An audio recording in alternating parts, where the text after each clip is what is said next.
Эл аралык валюта фонду 2025-жылдагы баяндамасында Кавказ жана Борбор Азия өлкөлөрүнүн экономикасы былтыркы жылы күтүлгөндөн дагы ылдамыраак темпте өскөнүн белгилеген. Анда баалангандай экономикадагы эң өзгөрүүлөрдү бир нече факторлор көрсөткөн.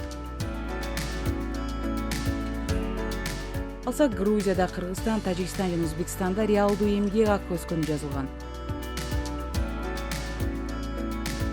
Мындан башка керектөөчүлөр көбүрөөк сатып алып жатышканын, насыя берүүнүн көлөмү көбөйгөнү жана чет өлкөдөн акча которуулар туруктуу бойдон калганы белгиленет. Баяндамада ошондой эле былтыр аймактын экономикалык өсүшү 5,4% түзөп, мурдагы 2023 жылга салыштыра келгенде 5% көрсөткүчтөн жогору болгон. Баяндамада айтылгандай, бул өсүш негизинен күчтүү ички суроо талап жана инфраструктурага салынган инвестициялардын аркасында камсыздалды деп айтылат.